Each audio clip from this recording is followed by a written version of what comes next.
Hello मेरे प्यारे बच्चों। आज मैं आपके सामने लेके आया हूँ एक बहुत ही इम्पोर्टेंट वीडियो। अगर आप नीट 2025 का फॉर्म फिलअप करने वाले हैं तो फॉर्म फिल करने से पहले यह वीडियो जरूर देखें ताकि आपसे कोई मिस्टेक ना हो। यहाँ पर मैं नीट 2025 का फॉर्म फिल करने का स्टेप बाय स्टेप प्रोसेस बताऊंगा। वो सारी चीज़ों को मैं इंक्लूड करूंगा जिसमें आपको फॉर्म फिल करते समय कन्फ्यूज़न हो सकता है। तो मेरा आपसे यही सजेशन है कि अगर आप नीट 2025 का फॉर्म फिल करने वाले हैं तो उस फॉर्म को फिल करने से पहले मेरा ये कंप्लीट वीडियो जरूर देखें, क्योंकि यह वीडियो देखने के बाद आपके मन में कोई कंफ्यूजन नहीं रहेगा और आप घर पर भी नीट 2025 का फॉर्म अपने लैपटॉप या पीसी से भर सकते हैं। तो आप देख सकते हैं कि मैंने इसके स्टेप बाय स्टेप प्रोसेस को एक्सप्लेन करूंगा। मैं आप देख सकते हैं सबसे पहले क्या करना होता है, आपको अपने लैपटॉप या डेस्कटॉप का ब्राउज़र ओपन करना होता है। ब्राउज़र जहां से हम लोग इंटरनेट सर्फ करते हैं और वहां पर आपको साइट एड्रेस डालना होता है, डेट इज़ nit.nta.nic.in। ये बहुत छोटा है, छोटे लेटर में है, आपको शायद दिख नहीं रहा होगा। मैं आपको इसको बड़ा करके दिखाता हूँ। तो यहाँ पर देख सकते हैं nit.nta.nic.in। जैसे ही ये वेबसाइट आप वेबसाइट एड्रेस में फिल करेंगे तुरंत आपको ये विंडो ओपन हो जाएगा। यह विंडो में आपको करना क्या है कि यहाँ पर आप देख सकते हैं लिखा हुआ है NEET UG 2025 registration and online application form. आपको इस आइकॉन पे क्लिक करना है। जैसे ही आप इस आइकॉन पे क्लिक करेंगे आपके सामने ये प्रीफेस आ जाएगा जिसमें 3 ऑप्शंस दिए गए हैं। पहला ऑप्शन है, आप यहाँ पर क्लिक करके एग्जामिनेशन सिटीज देख सकते हैं जहाँ जहाँ पे एग्जामिनेशन कंडक्ट होने वाले हैं। इसके अलावा इंफॉर्मेशन बुलेटिन डाउनलोड भी कर सकते हैं। ये पहला ऑप्शन। दूसरा ऑप्शन आप यहाँ पर देखिए, अगर आप पहली बार मतलब यहाँ पे इंटर कर रहे हैं तो आपको रजिस्ट्रेशन कराना पड़ता है, और अगर आप पहले से रजिस्ट्रेशन कर चुके हैं तो यहाँ पर डायरेक्ट लॉगिन होता है। तो अगर आप न्यू कमर है, जैसे हम लोग न्यू कमर है, पहली बार फॉर्म भरने आए हैं, तो आपको न्यू रजिस्ट्रेशन पर क्लिक करना है। जैसे रजिस्ट्रेशन कंप्लीट हो जाएगा, बाद में अगर आपको पेमेंट के लिए या किसी अदर चीज़ के लिए आपको फिर से उस आईडी पे जाना है तो फिर आप लॉगिन ऑप्शन यूज़ करेंगे। इसमें एप्लीकेशन नंबर और पासवर्ड मांगता है। एप्लीकेशन नंबर आपको न्यू रजिस्ट्रेशन में स्टार्ट हो जाएगा। जैसे ही आप न्यू रजिस्ट्रेशन में क्लिक करेंगे अगला विंडो आपका यह विंडो आपको दिखेगा। इस विंडो में आप देख सकते हैं डाउनलोड इन्फॉर्मेशन बुलेटिन डाउनलोड करके आप उसको पढ़ भी सकते हैं। 159 पेजेस का इन्फॉर्मेशन बुलेटिन है। अगर आप इन्फॉर्मेशन बुलेटिन की कंप्लीट डिटेल जानकारी चाहते हैं तो मेरे चैनल पे आपको इसका कंप्लीट वीडियो अवेलेबल है। आप सर्च इंजन में सर्च करके आप उसको चेक कर सकते हैं, आप उसको देख सकते हैं। नेक्स्ट जो आइकॉन दिख रहा है that is view examination city. Examination city कौन कौन से हैं, किस किस जगह पे नीट 2025 का एग्जामिनेशन होगा, क्योंकि वो लैंग्वेज पे डिपेंड करता है। जैसा कि आपको पता है कि नीट का एग्जामिनेशन 13 भाषाएं में होती है। तो आप कौन सा लैंग्वेज चूज कर रहे हैं, क्या आप हिंदी लिए हैं, क्या आप इंग्लिश लिए हैं, क्या आप असमीज लिए हैं, आप मराठी लिए हैं, आप तमिल लिए हैं, आप तेलुगु लिए हैं, किस भाषा में, कन्नड़ लिए हैं, किस भाषा में आप एग्जामिनेशन ले रहे हैं, दे रहे हैं, उसके हिसाब से एग्जामिनेशन सेंटर आपको यहाँ पे अवेलेबल सेंटर्स दिखाएगा। और इसके अलावा स्टेट वाइज भी दिखाता है। जैसे मान के चलिए कि आप छत्तीसगढ़ से हैं, तो आप जब इस पर क्लिक करेंगे तो यहाँ पर आपको Chhattisgarh, English as a language मैंने लिया है और कंट्री ऑफ रेसिडेंट इंडिया लिया है। तो आप देख सकते हैं कि यहाँ पर टोटल 20 ऑप्शंस आए हैं। 01, 1701, 1702। यह आपको एग्जामिनेशन सिटी कोड है।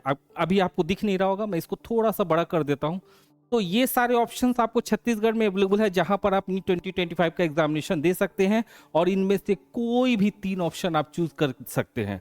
3 ऑप्शन आपको चूज करना होता है। जनरली नीट के एग्जामिनेशन में पहला ऑप्शन मिल जाता है, लेकिन अगर पहला ऑप्शन में सीट खाली नहीं होता है तो दूसरा, और दूसरा खाली नहीं होता है तो तीसरा वो आपको प्रोवाइड कर सके, इसीलिए आपसे 3 ऑप्शन पूछते हैं। तो ये आप देख सकते हैं, यह आपको छत्तीसगढ़ का है। अगर आप स्टेट बदलेंगे, छत्तीसगढ़ के बदले यूपी डालेंगे, तो आपका फिर ऑप्शंस बदल जाएंगे। आपके पास कौन कौन से एग्जाम सिटी अवेलेबल है आपको यहाँ पर दिखेगा। तो यह आपको एग्जामिनेशन सेंटर या एग्जामिनेशन सिटी बोलिए, क्योंकि सेंटर तो अभी आपको मिलेगा नहीं, क्योंकि सेंटर तो आपको एडमिट कार्ड जब आता है जो नीट में जो दिखा रहा है वो 1 अप्रैल को एग्जामिनेशन सेंटर का डिटेल्स आएगा, जब क्योंकि 1 अप्रैल को ही आपको एडमिट कार्ड आएगा, 1 अप्रैल 2025 को। तो इसका मतलब यह है कि अभी आपको सिर्फ एग्जामिनेशन सिटी दिया जाएगा। तो एग्जामिनेशन सिटी का नाम देख सकते हैं कि आप अपने आसपास लोकेलिटी में कौन सी सिटी में अपना नीट 2025 का एग्जामिनेशन का सेंटर दे सकते हैं। चलिए अब इसको थोड़ा सा और डिटेल में पढ़ने के लिए इसमें बताया गया है, तो आप चाहें तो इसको डिटेल में पढ़ सकते हैं। अदरवाइज आपको मैं इसके पूरे डिटेल बताता हूँ। देखिए सबसे पहले क्या लिखा हुआ है, इससे पहले कि आप ऑनलाइन आवेदन पत्र भरना शुरू करें, कृपया सूचना विवरण और उसमें नीचे दिए गए निर्देशों या प्रक्रिया का ध्यान से डाउनलोड करें और पढ़ें। मतलब ये इन दोनों को डाउनलोड कर लीजिए, उसके बाद आप पढ़ लीजिए, यही बात लिखा हुआ है। अभ्यर्थी नीट स्नातक के लिए ऑनलाइन आवेदन केवल नीट की आधिकारिक वेबसाइट, मतलब आप नीट का जो फॉर्म भर रहे हैं ना, तो आप ऐसा नहीं कर सकते हैं कि फॉर्म को डाउनलोड कर लिए या स्क्रीनशॉट ले लिए और उसमें अपना डिटेल्स भर के उसको इन्वेलप में डाल के आप एनटीए के हेड ऑफिस भेज दिए, तो वो एक्सेप्ट नहीं होगा। जो भी आपको फॉर्म फिल करना है, आपको एनटीए की ऑफिशियल वेबसाइट जो दिख रहा है आपको nit.nta.nic.in के माध्यम से ही भरा जाएगा और यहीं पर आपको फीस पेमेंट करके आपको फाइनल सबमिट करना है। अब देखिए इसको फॉर्म भरते समय आपको कुछ फीस भी पेमेंट करना है, तो फीस पेमेंट में क्या क्या फीस है, तो कैटेगरी वाइज फीस अलग अलग दिया गया है। अगर आप जनरल है डेट इज अनरिजर्व तो आपको 1700 रुपया लगेगा।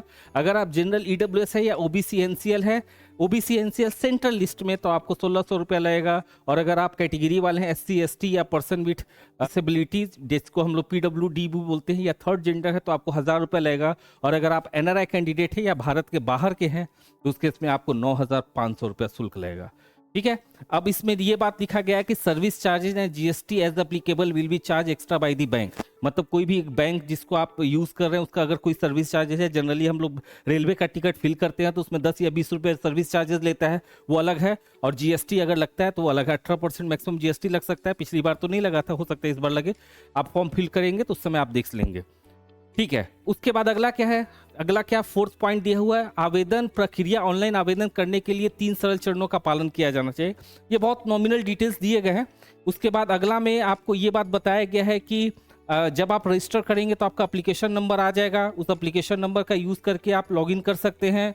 आपको यहाँ पर फोटोग्राफ, सिग्नेचर, लेफ्ट और right hand, finger and thumb impression and documents आपको अपलोड करने हैं, तो उन सबको आप पहले से तैयार रख लीजिए अगर आप ये फॉर्म भर करना चाहते हैं तो।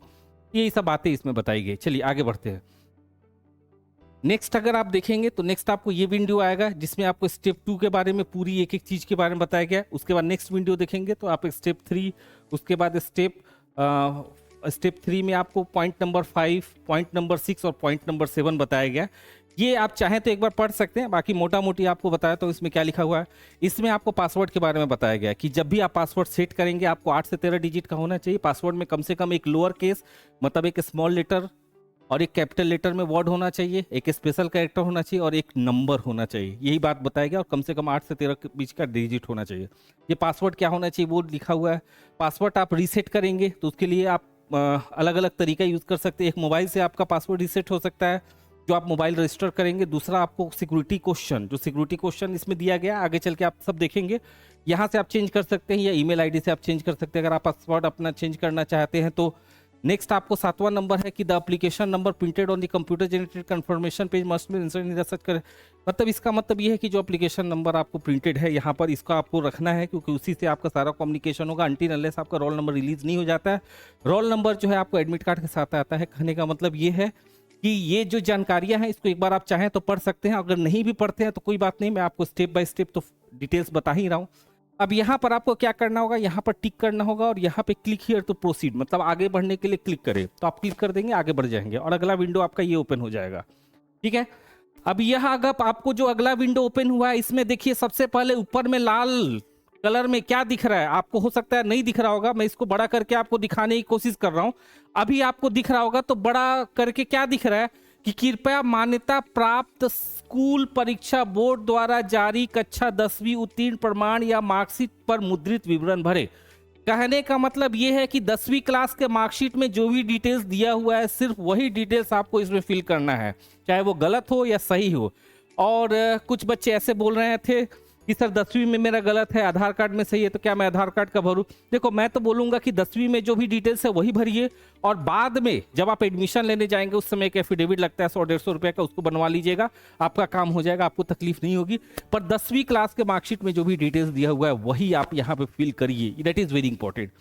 पहले कॉलम में आप अभ्यर्थी जो आप जिनको एग्जामिनेशन देना है उनका नाम होगा। सेकेंड कॉलम में फादर्स नेम जो आपको 10वीं क्लास का मार्कशीट में दिया हुआ है। तीसरे कॉलम में मदर्स नेम और चौथे कॉलम में डेट ऑफ बर्थ, ये डे हो गया, ये मंथ हो गया, ये ईयर हो गया और नेक्स्ट ईयर जेंडर, जेंडर में आप मेल फीमेल और थर्ड जेंडर 3 ऑप्शन दिया गया है। उम्मीदवार के नाम की पुष्टि करें। अब देखिए यहाँ पर जो आपका नाम है वही यहाँ पे फिल करेंगे ताकि कंप्यूटर माने कि हाँ आपने सही फिल किया है। यहाँ पे जो फादर्स नेम है same, mother's name same, date of birth same और जेंडर आपको सेम। यहाँ पे इसका मतलब ये है कि दोनों ऊपर नीचे आपने सेम भरा है, इसका मतलब ये है कि ये आपने सही भरा है। कंफर्मेशन के लिए दूसरी बार आपसे मांग रहा है ताकि कहीं गलती से आपका दूसरा वर्ड्स ना डल जाए। उसके बाद आपको यहाँ पे पता डालना है। पता आपको वर्तमान पता डालना है और आपको पता है कि जो वर्तमान पता होता है उसी के हिसाब से आपको सेंटर अलॉट होता है। तो वर्तमान पता आप कोशिश कीजिएगा कि वहाँ का डालें जहाँ जिस स्टेट में आपको सेंटर्स लेना है। जैसे मान के चलिए आप कोटा में रह रहे हैं लेकिन आपको एग्जामिनेशन छत्तीसगढ़ में देना है तो आप छत्तीसगढ़ का ही अपना घर का वर्तमान एड्रेस डालिए। इसमें क्या डाल सकते हैं, इसमें आप मकान नंबर, बिल्डिंग नंबर डालेंगे। इसमें आप मोहल्ले का नंबर, जो भी आपका, जैसे हम सिविक सेंटर में रहते हैं तो सिविक सेंटर डाल सकते हैं। स्थानीयता में आप सिटी का नाम डाल सकते हैं। देश में आप इंडिया डाल सकते हैं, जो भी देश के हैं। राज्य में आप जो भी स्टेट के हैं, जैसे यहाँ मैं छत्तीसगढ़ का हूँ तो छत्तीसगढ़ डाल सकते हैं। जिला, डिस्ट्रिक्ट, जो भी दुर्ग में हूँ। और पिन कोड 490006 आप अपने हिसाब से 6 डिजिट का जो भी पिन कोड आपके एरिया का है उसको आप फिल करेंगे। तो यह आपका पहला कॉलम फिल हो गया। उसके बाद इसी में आप नीचे जब जाएंगे तो यहाँ पर देखिए आपको क्या दिया हुआ है। तो यहाँ पर दिया हुआ इलेक्ट्रॉनिक संचार पता, इसको मैं थोड़ा बड़ा कर देता हूँ ताकि आपको समझने में आसानी हो। इलेक्ट्रॉनिक समाचार पता, एक्चुअली में इलेक्ट्रॉनिक पता है ये। इलेक्ट्रॉनिक संचार पता मतलब इलेक्ट्रॉनिक कम्युनिकेशन एड्रेस इसमें दिया गया है। तो इसमें आपको क्या क्या मांग रहा है, पहला ईमेल आईडी मांग रहा है। तो जो भी आपका ईमेल आईडी है यहाँ पे फिल कर दीजिएगा। जब भी आप फॉर्म भरने जाते हैं तो हम लोग आपको सजेस्ट करते हैं कि आपके पास एक ईमेल आईडी होना चाहिए। ईमेल आईडी आपको एक्टिव होना चाहिए टिल दिसंबर, क्योंकि जब तक आपका एडमिशन नहीं हो जाता है जितने भी डिटेल्स हैं वो सारे आपको ईमेल आईडी पे ही प्रोवाइड किए जाते हैं। इसके अलावा आप एक अपना पर्सनल मोबाइल नंबर भी रखिए, क्योंकि बहुत सारे डिटेल्स जो है आपको पर्सनल मोबाइल नंबर में एसएमएस के थ्रू आपको इन्फॉर्म किया जाता है। तो जो भी आपका ईमेल आईडी है यहाँ पे डालेंगे, सेम ईमेल आईडी यहाँ पे डाल के कंफर्म करेंगे कि आपका ईमेल आईडी सही है। मोबाइल नंबर, फिर मोबाइल नंबर सेम डाल के कंफर्म करेंगे। और एक alternate mobile number, alternate mobile number में आप अपनी मम्मी का, पापा का, भैया का, दीदी का, किसी का भी डाल सकते हैं, पर एक अल्टरनेट मोबाइल नंबर है और ये ऑप्शनल भी है, नहीं भी डालते हैं तो कोई फर्क नहीं पड़ता है।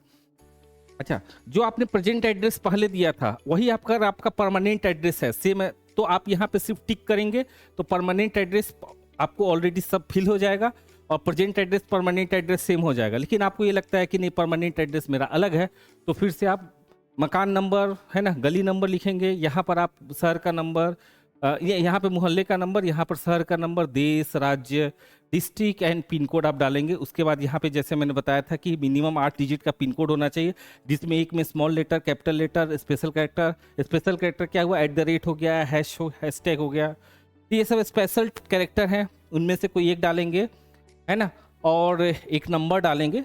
कम से कम 8 लेटर का होना चाहिए। तो आपका यहाँ पे पासवर्ड हो गया। पासवर्ड को फिर से डालेंगे ताकि आप कंफर्म कर सके आपका पासवर्ड सेम है, दोनों जो आपने पासवर्ड चूज़ किया वही है। यहाँ पर आप सिक्योरिटी क्वेश्चन में जब आप क्लिक करेंगे तो बहुत सारे क्वेश्चन पूछे जाएंगे, उनमें से कोई एक क्वेश्चन सेलेक्ट कर लीजिएगा और उसका आंसर डाल दीजिएगा। जैसे what is your pet name, तो माय पेट नेम इज़, कुछ भी नाम डाल दीजिए यहाँ पे है ना। और यहाँ पर आप अपना कैप्चा ये रिफ्रेश कर दीजिएगा। अगर आपको कैप्चा मैच नहीं हो रहा है, रिफ्रेश करेंगे, नया कैप्चा आ जाएगा। जैसे यहाँ पे कैप्चा दिख रहा है 557806, इसको फिल करेंगे और यहाँ पे सबमिट करेंगे। जैसे मैंने अपना डिटेल्स भरा है, मैं आपको दिखाता हूँ अगले विंडो में, ये देख सकते हैं। उसके बाद आपका ये अगला विंडो स्टार्ट आ जाएगा। अब ये जैसे आपको अगला विंडो आ जाएगा, एक बार आप मैच कर लीजिएगा कि अभ्यर्थी का नाम जो आपने डाला है वही है, पिताजी का नाम जो डाला है वही है, माताजी का नाम जो डाला है वही है, जन्मतिथि जो आपने डाला है वही है, जेंडर जो आपने डाला है वही है। वर्तमान पता आप एक बार देख लीजिएगा, स्थायी पता डेट इज परमानेंट पता आप देख लीजिएगा। अगर दोनों में टिक किया था तो दोनों आपका सेम आएगा। जैसे आप देख सकते हैं मैंने टिक किया था तो दोनों आपको सेम आ रहा है। उसके बाद आपका सिक्योरिटी क्वेश्चन, जैसे मैंने आपको यहाँ पे सिक्योरिटी क्वेश्चन मैंने क्या लिखा है, देखिए आपको दिखा देता हूँ। मैंने सिक्योरिटी क्वेश्चन इंपॉर्टेंट है, कब इंपॉर्टेंट है, जब आपका मोबाइल नंबर खो जाए, जब आपका ईमेल आईडी नहीं खुले, आपके पास और पासवर्ड भूल गए हैं, ये तीनों केसेस अगर हो जाए, हालांकि बहुत रेयर और रेयरेस्ट है कि मोबाइल भी आपका खो जाए। मोबाइल अगर खो जाता है तो जनरली उस नाम का सिम, उस नंबर का सिम तो निकल ही जाता है आपके आधार कार्ड से। लेकिन फिर भी अगर मान लो कि आपके पास मोबाइल नंबर भी नहीं है, हो गया, ईमेल आईडी भी आप मिस कर गए और आपके पास आपका पासवर्ड नहीं मिल रहा है या पासवर्ड आपको नहीं पता है, तो उस केस में आपको सिक्योरिटी जो क्वेश्चन है उससे आप अपने पासवर्ड को वापस से रिकवर कर सकते हैं। तो सिक्योरिटी क्वेश्चन में देखिए मुझसे क्या पूछा गया था, क्वेश्चन तो बहुत सारे पूछे गए थे, मैंने यही क्वेश्चन चूज किया। वो क्वेश्चन क्या है, what is your favourite colour, आपका फेवरेट कलर क्या है। तो मैंने इसका जवाब भी दिया था। जवाब हालांकि इसमें नहीं शो हो रहा है ड्यू टू सिक्योरिटी पर्पस, पर मैंने इसमें जवाब दिया था।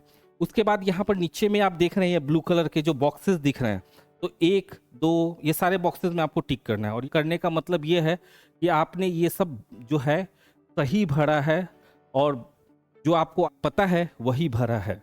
ये जैसे आप इसको फिल करेंगे, उसके बाद आपको यहाँ पे फाइनल सबमिट बटन पे क्लिक करना होता है। नीचे में फाइनल सबमिट बटन है, यहाँ पे आप देख सकते हैं सबमिट एंड सेंड OTP। जैसे ये बॉक्सेस आप क्लिक करेंगे, उसके बाद एक डिक्लेरेशन फॉर्म आता है। वो डिक्लेरेशन में ये बात लिखा हुआ है कि आपने जो डिटेल्स दिया हुआ है वो सही है बेस्ट ऑफ योर नॉलेज।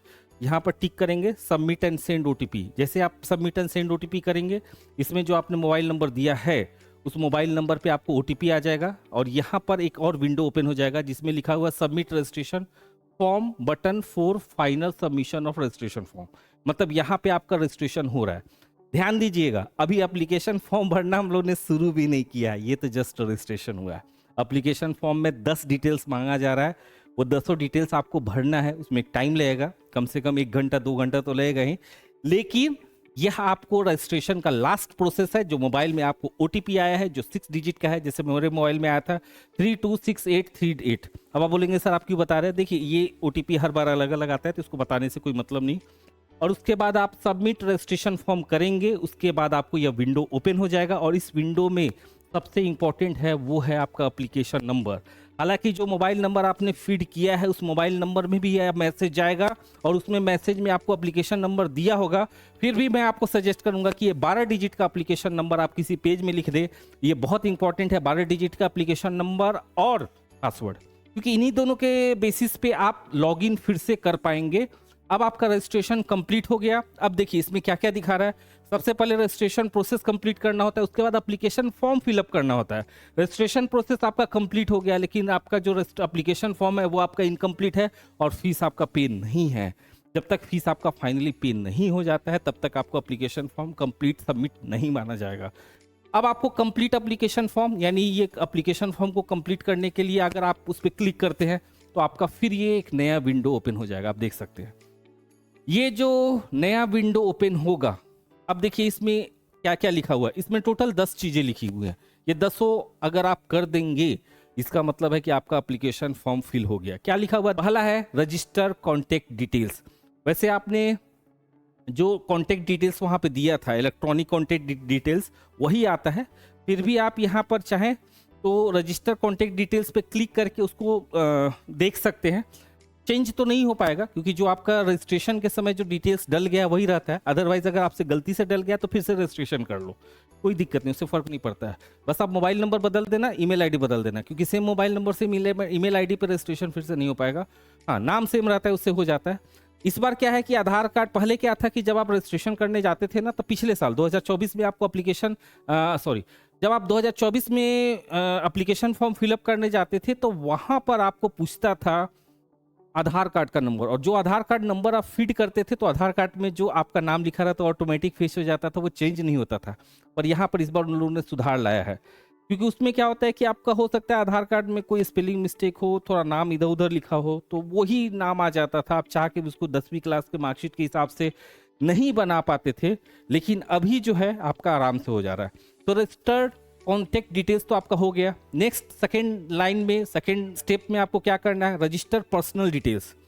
तो आप चाहें तो यहाँ पर क्लिक करके आगे बढ़ सकते हैं और रजिस्टर्ड पर्सनल डिटेल्स आप उसमें फिल करेंगे। अब क्या क्या पर्सनल डिटेल्स है उसको मैं देखूंगा, अभी अपन करेंगे। नेक्स्ट है register identity details. Identity details क्या होता है उस पर क्लिक करते समय जब वहां पे जाऊंगा तो उसके बारे में बताऊंगा। नेक्स्ट है रजिस्टर अपार आईडी। देखिए अपार आईडी का भी यहाँ पर जिक्र है। अपार आईडी में क्या जिक्र है? अगर आप नो कर देंगे तो कोई फर्क ही नहीं पड़ता है, अगर आप यस करेंगे तो जो अपार आईडी बनाया है उसके बारे में डिटेल मांग रहा है, उसको भरना पड़ेगा। रजिस्टर एग्जाम या exam centre details, examination centre या एग्जाम डिटेल्स आपको बताना है।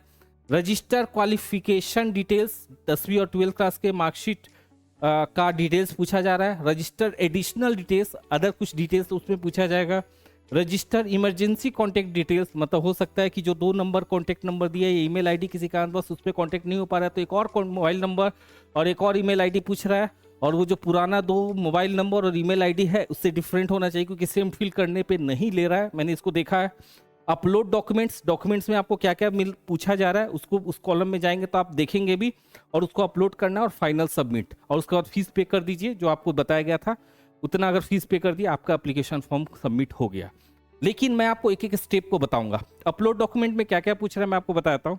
फोटो अपलोड करना है, पासपोर्ट पोस्ट कार्ड अलग अलग, 10 उंगली का थंब इम्प्रेशन मांग रहा है, 10 उंगली का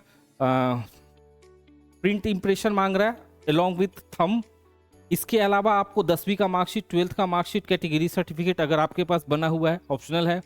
इसके अलावा पीडब्ल्यूडी सर्टिफिकेट अगर आप पीडब्ल्यूडी कैंडिडेट ऑप्शन चूज करते हैं। आगे चलेंगे तो आपको सारी चीज़ें आपको एक एक करके मैं आपको बताऊंगा। चलिए तो यहाँ पर शुरू करते हैं। आप देख सकते हैं रजिस्टर कॉन्टैक्ट डिटेल्स, तो आपने रजिस्ट्रेशन के समय अपना कॉन्टैक्ट डिटेल्स तो दे ही दिया। अब आप दूसरे कॉलम पे आ गए, हो सकता है आपको नहीं दिख रहा होगा पर ब्लू कलर से जो दूसरा कॉलम दिख रहा है आप वहां पर आ गए, और वो क्या लिखा हुआ है, रजिस्टर पर्सनल डिटेल्स। अब देखिए पर्सनल डिटेल्स में आपसे क्या क्या मांगा जा रहा है, यही आपको चीज पर्सनल डिटेल्स में मांगा जा रहा है। आप देख सकते हैं इसमें क्या क्या है। अभ्यर्थी का नाम, वही जो आपका नाम पहले दिया गया है। अभ्यर्थी का डेट, जन्म तिथि पहले जो है वही ऑटोमेटिक आ रहा है। लिंग, पापा का नाम, मम्मी का नाम, इंडियन नेशनलिटी यहाँ पर फिल करना है, क्योंकि अभी तक आपने ये बात नहीं बताया था कि आपका नेशनलिटी इंडियन है कि नहीं, तो यहाँ पे इंडियन फिट करना है। उम्मीदवार के अनुसार पात्रता की स्थिति या state of eligibility as per candidate. देखो स्टेट ऑफ एलिजिबिलिटी क्या होता है, इन्फॉर्मेशन बुलेटिन में बहुत क्लियर दिया हुआ, और ये बात बताया गया है कि जहां से आप, जिस स्टेट से आपने +2 का एग्जामिनेशन पास किया है उस स्टेट का ही नाम आपको फीड करना है, जो state of eligibility as per the candidate. हमेशा से ध्यान दीजिएगा, स्टेट ऑफ एलिजिबिलिटी आपको डोमिसाइल नहीं बताता है। मान लो कि मैंने पढ़ाई दिल्ली से किया हुआ, या हो सकता है कि मैंने पढ़ाई आपको कर्नाटका से किया है 11th 12th, इसका मतलब ये नहीं कि कर्नाटका का मैं डोमिसाइल हो गया। लेकिन यहाँ पर मैं कर्नाटका लिखूंगा, जहाँ पे मेरा बर्थ हुआ है या जहाँ पे मेरा डोमिसाइल सर्टिफिकेट बना हुआ है वहीं का मैं डोमिसाइल काउंट होऊंगा। उसके बारे में अभी आपको कोई जिक्र नहीं करना है, जब आप काउंसलिंग फिल करेंगे तब आपको जिक्र करना है। श्रेणी 5 श्रेणी इसमें दिया गया है। यूआर जनरल इसमें वर्ड यूज किया गया, general general EWS word use किया गया, एससी एसटी और OBC NCL as per the central list.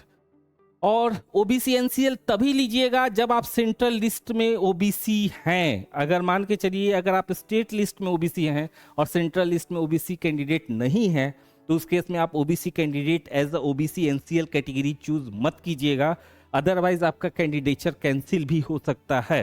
हालांकि आप जैसे कि जानते हैं कि बाद में जब आप काउंसिलिंग में आएंगे, जब स्टेट काउंसिलिंग में जाएंगे तो कैटेगरी आपका चेंज हो जाता है। यहाँ पे आपने जनरल भरा, लेकिन जब स्टेट काउंसिलिंग में जब आप जाएंगे तो वहाँ पर आप कैटेगरी चेंज हो सकता है। अगर आपके पास ईडब्ल्यूएस सर्टिफिकेट अभी नहीं है तो मैं आपको सजेस्ट करूंगा कि आप यूआर भर दो। आप 1 अप्रैल के बाद ईडब्ल्यूएस बनवाना, अभी ईडब्ल्यूएस बनवाने से कोई फायदा भी नहीं है। अगर पहले से है तो आप भर दो, लेकिन अगर पहले से नहीं है तो बाद में बनवा लेना, क्योंकि अगर अभी बनवाओगे तो आपको वो 1 अप्रैल के बाद वाले जब आपको काउंसलिंग प्रोसेस होगा वहां पे काम नहीं आएगा, वहां पे आपको फिर से बनवाना पड़ेगा। सिर्फ 100 रुपये का अंतर आएगा, उसके लिए आप ईडब्ल्यूएस सर्टिफिकेट बनवाओगे जिसको बनवाने में हो सकता है आपको 100 रुपये से ज़्यादा खर्चा आ जाए। तो अभी मैं आपको सजेस्ट करूंगा आप यूआर करके फॉर्म भर दो, क्योंकि बाद में जब काउंसलिंग होता है तो कैटेगरी चेंज करने का ऑप्शन आता है और वहां पर आप यूआर ईडब्ल्यूएस कैटेगरी चेंज कर लेना, और 1 अप्रैल के बाद जो ईडब्ल्यूएस बनवाओगे उसके बेसिस पे आपको कॉलेज में भी एडमिशन और काउंसलिंग वगैरह प्रोसेस सारा हो जाएगा। चलिए आगे बढ़ते हैं। तो श्रेणी की पुष्टि करें, जो भी श्रेणी आपने यहाँ पे लिया है उसको पुष्टि करेंगे। उसके बाद जैसे मान के चलिए सर्टिफिकेट जो आपने जैसे यहाँ पे एससी कैटेगरी लिखा हुआ है, तो एससी कैटेगरी का आपके पास है या फिर आप वेटिंग में है। अगर यस लिखते हैं तो यहाँ पे फिर 3 सवाल, और अगर वेटिंग लिखते हैं तो भी 3 सवाल। अब ये 3 सवाल में आपसे क्या पूछा जा रहा है उसको ध्यान देंगे। 3 सवाल में आपको पूछा जा रहा है कि category certificate application receipt number, जो आप अप्लाई किए हुए हैं उसमें कैटेगरी सर्टिफिकेट का अगर आपने अप्लाई किया है तो एप्लीकेशन नंबर आता है, उसको डालना है। नेक्स्ट आप किस डेट में अप्लाई किए उसको डालना है, और नेक्स्ट आप किसको अप्लाई किए, हो सकता है एसडीएम ऑफिस में अप्लाई किए होंगे, तहसील ऑफिस में अप्लाई किए, उस कॉन्टेक्ट पर्सन का, मतलब जिस ऑफिस में अप्लाई किया वहाँ उस, जैसे एसडीएम ऑफिस में अप्लाई किया है तो जो एसडीएम है उनका नाम यहाँ पे लिखना पड़ेगा। ये आपका हो गया दूसरा number, that is second point, that is registered personal details. उसके बाद जैसे आप इसको फिल करेंगे, कैटेगरी है ना, आई हैव अप्लाइड, नंबर दे दिया मैं, एप्लीकेशन नंबर, डेट दे दिया और किसको अप्लाई किया वो दे दिया। अगर पहले से आपके पास है तो यहाँ पर I have applied but waiting the certificate ये मत लिखिएगा, आई हैव द सर्टिफिकेट, और यहाँ पर देखिए आपका क्या चेंजेस हो जाएगा। ये एप्लीकेशन नंबर तो सेम ही रहेगा, डेट आपका सेम ही रहेगा, कहाँ से बना आपका सेम ही रहेगा, है ना, तीनों क्वेश्चन सेम ही रहेंगे, थोड़ा सा लैंग्वेज बदल जाएगा, ठीक है। अब चलिए यहाँ पर आपको बता रहा है कि क्या PWD कैंडिडेट है या PWBD कैंडिडेट है। ये दोनों में से कोई भी है। अगर यस भरते हैं तो उसका डिटेल भरना है, नो भरते हैं तो आगे बढ़ जाइए। क्या आपको मधुमेह है, आपको डायबिटीज है, यस है तो कोई डिटेल्स नहीं मांग रहा है, पर नो है तो भी कोई डिटेल्स नहीं मांग रहा है। निवास की जगह आप रूरल एरियाज में रहते हैं कि अर्बन एरियाज में, मतलब शहरी क्षेत्र में रहते हैं कि, जैसे रूरल मतलब ग्रामीण क्षेत्र में रहते हैं, और अर्बन बोलने से शहरी क्षेत्र, ग्रामीण क्षेत्र में रहते हैं कि शहरी क्षेत्र में रहते हैं, ये बात पूछा जा रहा है। वार्षिक पारिवारिक आय आप इसको लिख सकते हैं up to 2 lakh, up to 3 lakh, जो भी आपके परिवार का कुल मिला के जो आय है, इनकम है, उसको आप दीजिए। अल्पसंख्यक में है, अगर आप माइनॉरिटी में है, जैसे मुस्लिम माइनॉरिटी, जैन माइनॉरिटी, तो आप उसको मेंशन करेंगे यस, और उसमें नाम भी पूछ रहा है कौन सी माइनॉरिटी है, उसको भी मेंशन करेंगे।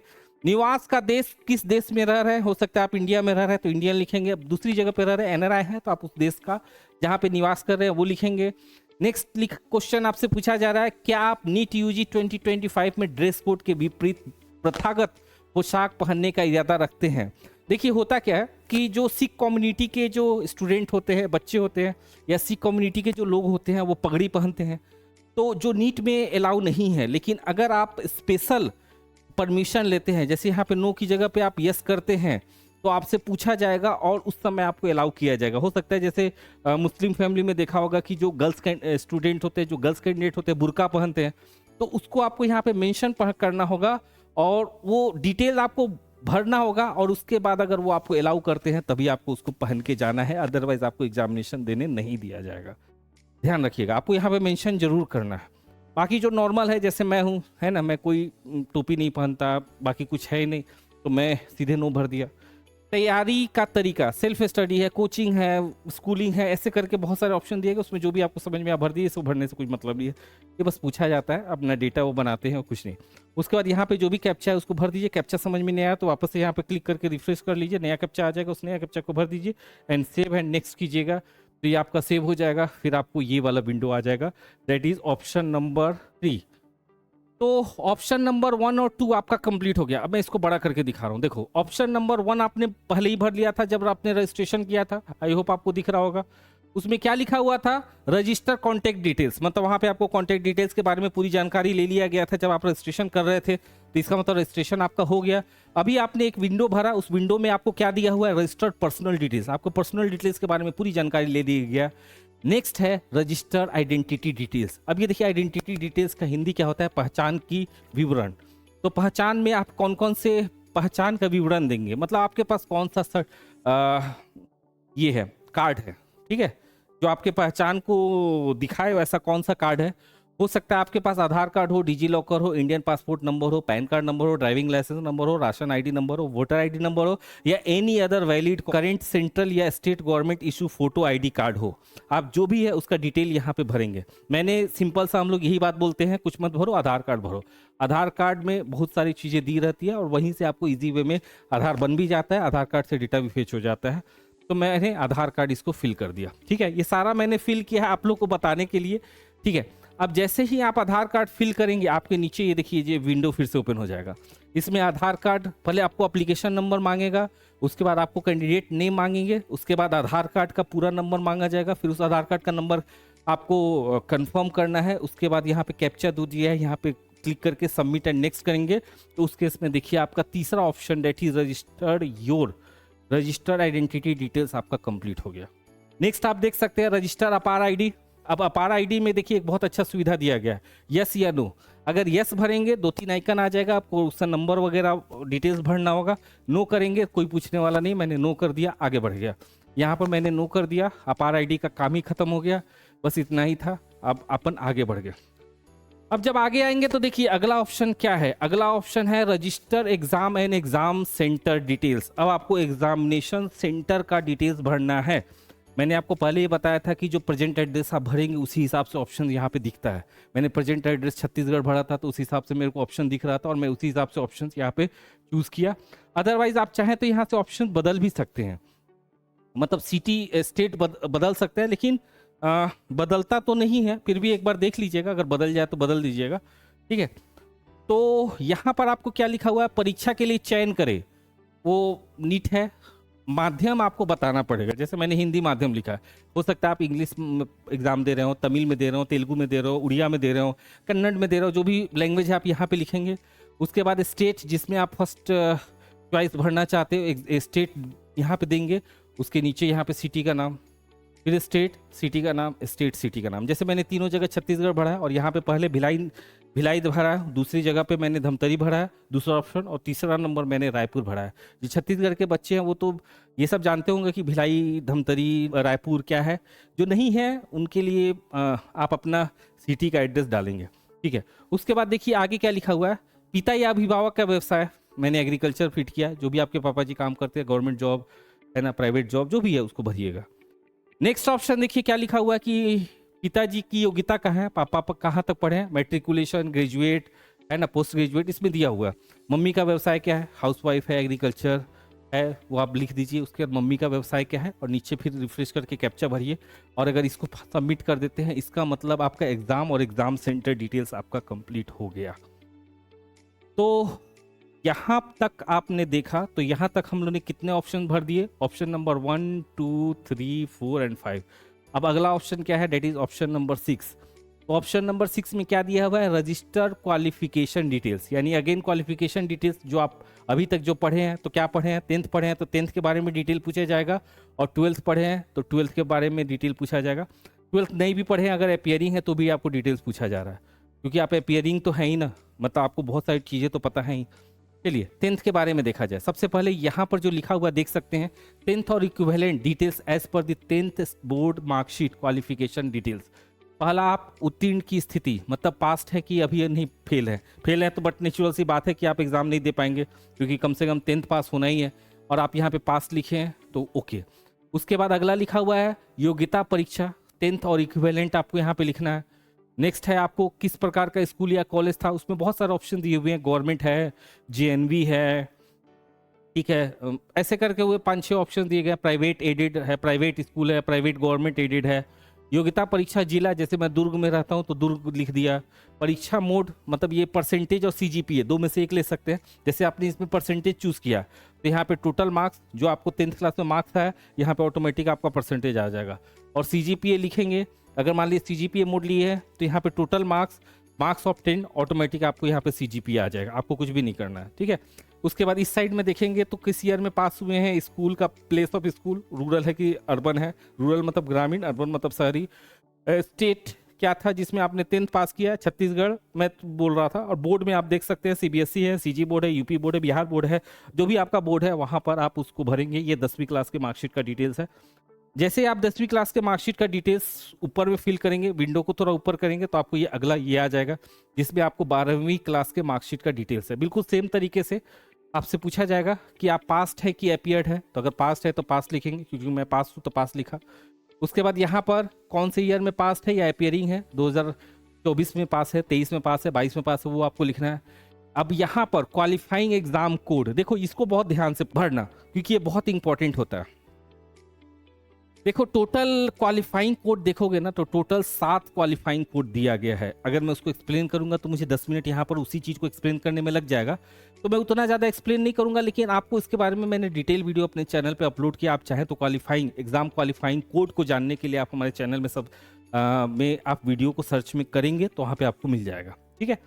अब आपको यहाँ पे ये आता है कि मुझे क्या भरना है, तो देखो बहुत सिंपल सा बात कर देता हूँ। अगर आप अपियरिंग है तो कोड 1 डालो, और अगर आप पास्ट हैं और आप +2 किए हैं, मतलब स्कूलिंग सिस्टम बोर्ड के हिसाब से आप पास किए हैं, तो आप जैसे सीबीएसई हो गया, सीजी बोर्ड हो गया, है ना, तो आप यहाँ पे भरेंगे कोड 2। लेकिन अगर मान के चलिए इंटरमीडिएट सिस्टम के अकॉर्डिंग आप पास हुए हैं, मतलब इसमें कॉलेज होता है, जैसे आप बिहार हो गया, यूपी हो गया, यूपी में हालांकि दोनों होता है, बिहार में भी दोनों होता है, लेकिन जो स्कूल जो कॉलेज वाले हैं, ठीक है, और महाराष्ट्र हो गया जिसमें कॉलेज सिस्टम है, तो वहाँ पर आप यहाँ पर जो भरेंगे वो आप क्या भरेंगे, वहाँ पे भरेंगे कोड 03।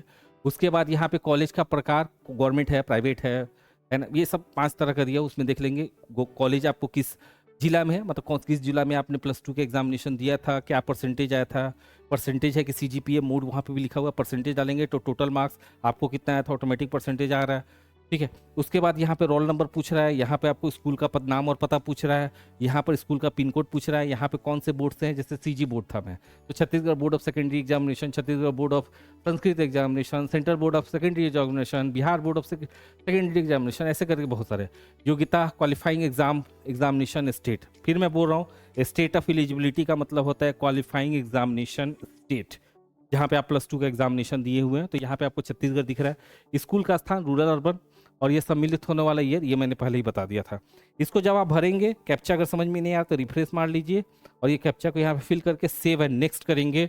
देखिए अभी तक आप किसी भी जगह पे जाके जो आपका यहाँ पे बना हुआ है, अभी तक हम लोग ने 6 नंबर तक भर लिया है, आप किसी भी जगह पे जाके चेंज कर सकते हैं। जब तक आपका फाइनल सबमिट नहीं होता है तब तक आप किसी भी जगह पे जाके चेंज कर सकते हैं। तो मैं आप सभी को सजेस्ट करूंगा कि पहले तो आप पूरा लास्ट तक 9 नंबर तक चले जाइएगा और उसके बाद एक दिन छोड़ दीजिएगा और उसके बाद 10वें दिन मतलब अगले दिन आप फिर से सारा एक बार डिटेल चेक करने के बाद, क्योंकि एक समय में गलती अपनी को समझ में नहीं आता है, तो फिर से पूरा डिटेल्स चेक करने के बाद फाइनल सबमिट कीजिएगा। ठीक है। अब देखिए अब आगे आपका क्या पूछ रहा है, यहाँ पे देखिए अगला है registered additional details. Additional details में क्या पूछ रहा है, जैसे आप जुड़वा हैं, क्योंकि उसमें क्या होता है कि फिर उनको खास ध्यान रखना होता है कि आपके बदले कोई आपका भाई नहीं बैठ जाए, क्योंकि उस केस में तो फोटो देखने में सेम ही रहता है, हालांकि थंब इंप्रेशन अलग अलग रहता है, लेकिन जब तक पता चलेगा तब तक लेट हो जाएगा और आप भी जानते हैं कि सारा चीज़ वेरीफाई करना संभव नहीं होता है। ठीक है, तो चलिए आगे देखते हैं। आप जुड़वा हैं या दोनों नीट यूजी 2025 में आवेदन कर रहे हैं। अगर आप जुड़वा हैं, आर यू अ ट्विन, और दोनों नीट 2025 में आवेदन कर रहे हैं, दोनों कंडीशन फुलफिल हो रहा है तो यस करेंगे, अदरवाइज नो करेंगे। ये नहीं कि जुड़वा है तो यस कर दिया, नहीं। ठीक है। क्या आप नीट यूजी परीक्षा में सम्मिलित हुए हैं, इसके पहले आपने कभी एग्जामिनेशन दिया है? मैंने एग्जाम कभी नहीं दिया है तो मैंने आपको नो भरा, क्योंकि मैं आईटी स्टूडेंट रहा हूँ तो मैंने नो भर दिया। जन्म स्थान आपका कहाँ जन्म स्थान हुआ है, कंट्री का नाम पूछ रहा है तो इंडिया, स्टेट छत्तीसगढ़, डिस्ट्रिक्ट आपका जो भी डिस्ट्रिक्ट में जन्म हुआ है। उसके बाद यहाँ पे जो भी कैप्चा है उसको लिखेंगे, सेव एंड नेक्स्ट करेंगे, आपका फिर अगला विंडो आ जाएगा, आप यहाँ पे आगे बढ़ जाएंगे। ठीक है। एक बात हमेशा याद रखिएगा, मैं आपको जैसा भी बता रहा हूँ कि फाइनल सबमिट के पहले आप कोई भी डिटेल्स चेंज कर सकते हैं उस कॉलम पे क्लिक करके।